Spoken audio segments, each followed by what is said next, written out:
എല്ലാവരും എമ്പുരാന് വേണ്ടി വെറുതെ കട്ട വെയിറ്റിംഗ് ആണ്. കഴിഞ്ഞ ദിവസം ബുക്ക് മൈ ഷോ ക്രാഷായി, എല്ലാവരും ടിക്കറ്റിന് വേണ്ടി ഓടി നടക്കുന്നു, ടിക്കറ്റ് കിട്ടാനില്ല. സത്യം പറഞ്ഞാൽ ഇങ്ങനത്തെ ഒരു ഹൈപ്പ് ഞാൻ മലയാള സിനിമയിൽ വേറെ കണ്ടിട്ടില്ല, വേറെ ഒരു നടൻ്റെ പടത്തിന് ഞാൻ കണ്ടിട്ടില്ല.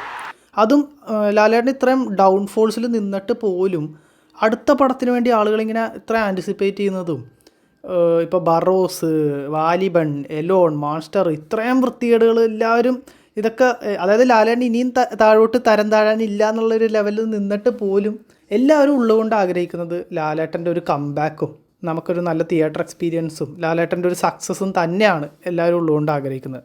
അപ്പോൾ മലയാളത്തിൻ്റെ മോഹൻലാൽ നമ്മൾ ചുമ്മാ പറയുന്നതല്ല എന്ന് എനിക്ക് ഒന്നുകൂടെ മനസ്സിലായത് ഇപ്പോഴാണ്. അതായത് സത്യം മോഹൻലാലിൻ്റെ സിനിമക്കല്ലാതെ വേറെ ഒരു ആക്ടറുടെ പടത്തിനും ഇങ്ങനെ ഒരു ഹൈപ്പ്, അതായത് എല്ലാവരും അതിനെപ്പറ്റിയാണ് സംസാരിക്കുന്നത്. ഇപ്പോൾ ഇതിനു മുമ്പ് ലൂസിഫർ ഇറങ്ങിയപ്പോഴും പുലിമുരുകൻ ഇറങ്ങിയപ്പോഴൊക്കെ ഇതേ ഒരു വൈബ് തന്നെയായിരുന്നു. അപ്പോൾ എമ്പുരാൻ കാണുന്നതിന് മുമ്പ് കഴിഞ്ഞ ദിവസം ഞാൻ ലൂസിഫർ ഒന്ന് റീവാച്ച് ചെയ്തു. അപ്പോൾ അതിനെപ്പറ്റി കുറച്ച് കാര്യങ്ങൾ ഷെയർ ചെയ്തേക്കാമെന്ന് കരുതി. അപ്പോൾ അതാണ് ഈ വീഡിയോയിൽ പറയാൻ പോകുന്നത്. ആദ്യമേ എനിക്ക് തോന്നിയത് കാസ്റ്റിംഗ്, അതായത് മോഹൻലാലിന് ഇതിൽ പ്ലേസ് ചെയ്തേക്കുന്നത് വെറുതെ പെർഫെക്റ്റായിട്ട് പ്ലേസ് ചെയ്തതായിട്ട് തോന്നി. അതായത് സ്റ്റീഫൻ നെടുമ്പള്ളി എന്നുള്ള ക്യാരക്ടർ മോഹൻലാലിൻ്റെ ഏജിന് അനുസരിച്ചുള്ളൊരു റോളും, ഇപ്പോൾ ജയിലറിൽ രജനീകാന്തിനെ പ്ലേസ് ചെയ്തതും കമൽഹാസനെ വിക്രത്തിൽ പ്ലേസ് ചെയ്തതൊക്കെ ആ രീതിയിൽ തന്നെ നമുക്ക് മനസ്സിലായി. അവരുടെ ഏജിന് യോജിക്കുന്ന തരത്തിലുള്ളൊരു പ്ലേസ്മെൻ്റ് ഒക്കെ വെറുതെ അടിപൊളിയായിട്ട് അവർ ചെയ്തിട്ടുണ്ട്. പിന്നെ മുരളി ഗോപിയുടെ പൊളിറ്റിക്സ്, മുരളി ഗോപിയാണല്ലോ സ്ക്രിപ്റ്റ്. ഇപ്പോൾ കഴിഞ്ഞ ദിവസം മുരളി ഗോപി ഇൻ്റർവ്യൂവിൽ പറഞ്ഞൊരു കാര്യം ഞാനിങ്ങനെ ഓർത്തു. അതായത് വളരെ സീരിയസ് ടോപ്പിക്സ് ഇങ്ങനെ ഷുഗർ കോട്ട് ചെയ്ത് പറഞ്ഞങ്ങ് പോയാൽ മതിയെന്ന്. ആളുകൾക്ക് വേണ്ടത് at the end of the day entertainment ആണ്. അപ്പോൾ അല്ലെങ്കിൽ പിന്നെ നമ്മൾ വല്ല ഡോക്യുമെൻ്ററി ഇറക്കിയാൽ പോരെ. അപ്പോൾ ഇതിൽ മുരളി ഗോപിയുടെ പല പൊളിറ്റിക്സും ഇങ്ങനെ അണ്ടർലൈനായിട്ട് ഇങ്ങനെ പോകുന്നത് കാണാം. ഈ സിനിമ കണ്ട സമയത്ത് തന്നെ ഞാനും ഫ്രണ്ട്സൊക്കെ ഇങ്ങനെ സംസാരിച്ചായിരുന്നു. അത് ഈ IUF എന്നുള്ളത് കോൺഗ്രസ് തന്നെയാണ്, അതെല്ലാവർക്കും അറിയാം. ഈ TK രാംദാസ് എന്നുള്ളത് ഇന്ത്യൻ പൊളിറ്റിക്സിൻ്റെ ഒരു ആസ്പെക്റ്റിൽ നോക്കിയാൽ നെഹ്റു ആണ്. പിന്നെ മോള് പ്രിയദർശിനി ഇന്ദിരാഗാന്ധിയാണ്. ഈ ജതിൻ രാംദാസ് രാജീവ് ഗാന്ധിയാണ്. ഇപ്പോൾ ഈ ടോവിനോ അതിൽ ഈ ഫോണിൽ കൂടി വിദേശിയായിട്ടുള്ള അവരുടെ പാർട്ണറിനെ കാണിക്കുന്നുണ്ട്, അത് ഈ സോണിയാഗാന്ധി ഇറ്റലിക്കാരിയാണ് പുറത്തുനിന്നുള്ള. ഇങ്ങനെയുള്ളൊരു പാറ്റേൺ നമുക്കതിൽ കാണാൻ പറ്റും. ഒറ്റ നോട്ടത്തിൽ മാസ് ഡയലോഗാന്ന് തോന്നുന്ന ആ ജയിലിലെ ഫൈറ്റ് കഴിഞ്ഞ് മോഹൻലാൽ പറയുന്ന ഡയലോഗുണ്ട്, വടക്കൻ കളരികളിൽ എണ്ണം പറഞ്ഞ് വെട്ടുന്ന പാരമ്പര്യമുണ്ടെന്നറിയാം. അത് ഈ TP ചന്ദ്രശേഖരൻ വധത്തിൻ്റെ ഒരു റെഫറൻസ് ആണെന്ന് നമുക്ക് നോക്കുമ്പോൾ അറിയാൻ പറ്റും. പിന്നെ മോഹൻലാലിൻ്റെ ഇൻട്രോയിൽ റോഡ് ബ്ലോക്ക് ചെയ്ത് വണ്ടി കടത്തിവിടാൻ പറ്റില്ലെന്ന് പറയുമ്പോൾ, അതായത് പ്രിയദർശിനി പറഞ്ഞിട്ട് വണ്ടി ബ്ലോക്ക് ചെയ്യുമ്പോൾ വണ്ടി പോകാനുള്ള പ്രശ്നമുള്ളൂ, നടന്നു പോകാമല്ലോ എന്ന് പറഞ്ഞ് മോഹൻലാൽ ഇറങ്ങി നടക്കുന്നു. അപ്പോൾ ഈ ക്രൗഡ് ഇങ്ങനെ ഇരച്ച് വരുന്നുണ്ട് സ്റ്റീഫനെ കണ്ടിട്ട്.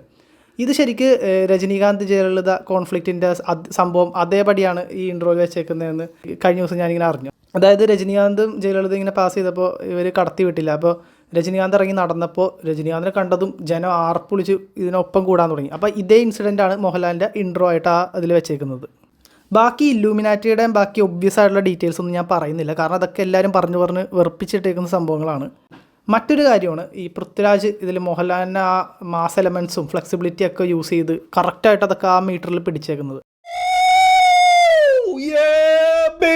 ഒരേ സമയം ക്ലാസ്സും മാസും ഒരുമിച്ചങ്ങ് ആ മസാലയൊക്കെ നമുക്ക് വേണ്ട സംഭവങ്ങളൊക്കെ കറക്റ്റ് റേഷ്യോയിലാണ് രാജുവേട്ടൻ കറക്റ്റായിട്ട് മിക്സ് ചെയ്തേക്കുന്നത്. ആ ലാലേട്ടൻ്റെ ആ മുണ്ട് മടക്കി കുത്തലും ആ ഫ്ലെക്സിബിലിറ്റിയും ഒക്കെ നമുക്ക് ആ അഡ്രിനാലിൻ റഷ് വരുന്ന സംഭവങ്ങളൊക്കെ വെറുതെ അടിപൊളിയായിട്ടാണ് മച്ചാനങ്ങ് സെറ്റാക്കിയേക്കുന്നത്. മറ്റൊരു കാര്യം ഞാൻ ശ്രദ്ധിച്ചത് ഇതിലെ മ്യൂസിക്കാണ്. ദീപക് ദേവാണ് ലൂസിഫറിലെ സ്കോറിങ് ചെയ്തിരിക്കുന്നത്.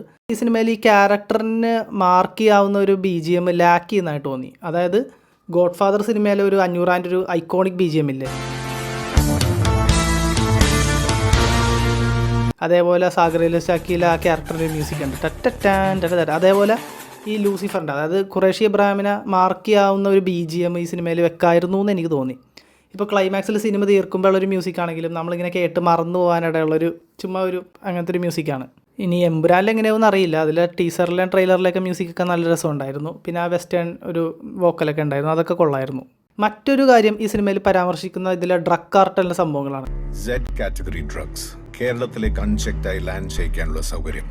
ഡ്രഗ്സ് IUF നർക്കോട്ടിക് ഫണ്ടിങ് എടുത്താൽ അതിനെ പിൻപറ്റി കേരളത്തിലെ യുവാക്കളുടെ ഞരമ്പുകളിലൂടെ ഒഴുകാൻ പോകുന്നത് കേട്ടുകേൾവി പോലുമില്ലാത്ത ലഹരി മരുന്നുകളായിരിക്കും. അതായത് സിനിമ കുറച്ച് വർഷം മുമ്പാണ് ഇറങ്ങിയത്, ഇപ്പോഴും വളരെ റെലവൻ്റ് ആയിട്ടുള്ളൊരു സംഭവമാണ് കേരളം നേരിടുന്ന ഡ്രഗ് ക്രൈസിസ്. ഇപ്പോൾ ഓരോ ദിവസം പത്രങ്ങളിൽ എടുക്കുമ്പോഴുള്ള സംഭവങ്ങളൊക്കെ നമുക്ക് അറിയാവുന്നതാണ്.